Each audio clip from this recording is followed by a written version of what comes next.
Thank you. Minister, we're certainly doing our social distancing well today.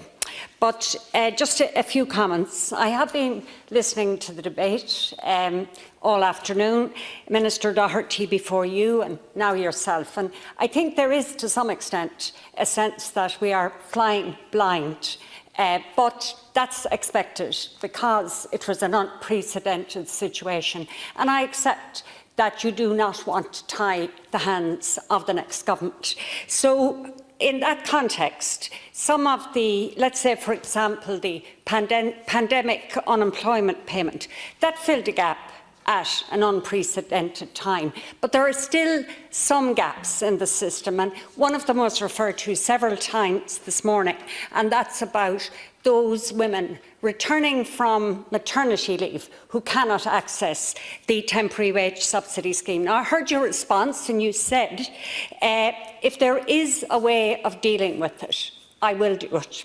And I'm relieved to hear that, because many people considered it a discriminatory issue. It was never intended that way, but it is happening, and if we were not to move, then it would be discrimination. So I eagerly await to hear what you have to say when you've discussed this with your colleagues. I also heard you say that in regard to extending maternity leave, that would take a long time. And perhaps you might clarify that for me. But, you know, there are a lot of wins there, Minister. It would certainly help to ease the issue around childcare provision. It would give it better work-life balance. And I think it wouldn't cost the state any more money. So perhaps, you know, unprecedented times, look at perhaps some unprecedented decisions. But I have 3 questions for you. The first is, are there any new proposals for sole traders over 66 who cannot access the temporary wage subsidy scheme or the PUP? My second question is, well, my comment first, is that the PUP payment, like all income, is taxable. And I have said many times, twice I think at this stage, to Minister Doherty, that people need to be alerted to this. I know the Revenue have said they will be flexible, but nobody wants an unexpected bill, least of all one from the taxman.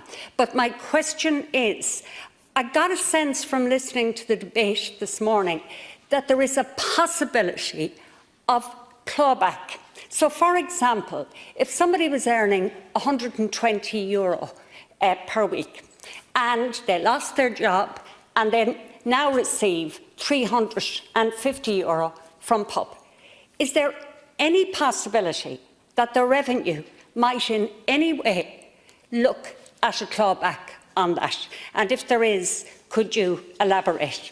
And my final question is, earlier you spoke about the European response, the nearly €1 trillion, I suppose, emergency package that's there. But my question to you is this: do you foresee any significant issues around a quid pro quo on the harmonisation of our tax base in the context of CCCTB? Thank you. So, Deputy, once I have brought the matter to the Cabinet tomorrow, we'll be able to update the House on my proposal in relation to maternity leave and the interaction between that and the wage subsidy scheme.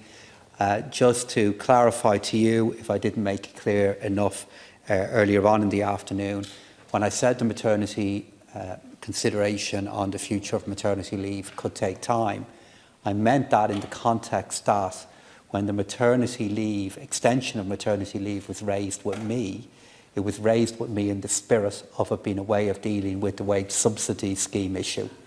And I'm responsible for the wage subsidy scheme. I accept, unfortunately, that women who were on maternity leave, who were looking to come back to work, did and were able to make a case that they were not being treated fairly.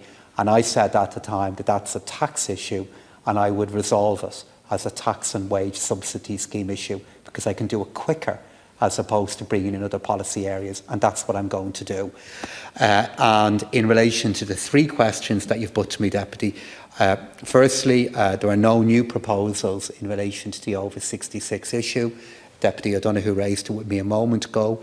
In relation to the PUP payment, perhaps in the time that's available, you might clarify by what you mean as a clawback. But if a tax liability is available, is generated by the PUP, because the PUP is €350, I would imagine in nearly any case, the amount of tax liability that's going to be generated by this is going to be very small. And then what the Revenue Commissioner would do then is they would deal with that over a matter of years with taxpayers, or a year if the additional liability is, merits that. And that's a matter that the Revenue Commissioner make. They decide how to deal with those matters, but they themselves have said they will be, flexible in dealing with the issue. But there's no case in which, for example, the Revenue Commissioner might be influencing the level of the PUP payment, because it's a payment that's made through our social welfare code. And then in relation to your final question there about so-called quid pro quos in relation to the European Recovery Fund, as you know, it has been raised again by the European Commission that, for example, taxation in relation to the digital sector or further corporate tax policy changes might be able to pay for the European Recovery Fund. And Deputy, my views in relation to those elements of our corporate tax policy that I'm not going to change are well known to you and to the House. But what we will do is we will engage with the European Commission in a constructive and in a positive way, because the recovery fund as put forward by the Commission is potentially very positive for the Eurozone. And as a small, open member state of the Eurozone, anything that strengthens long-term confidence in the Eurozone is very much in our national interest. And it's in that spirit I'll be engaging with the Commission in the coming weeks.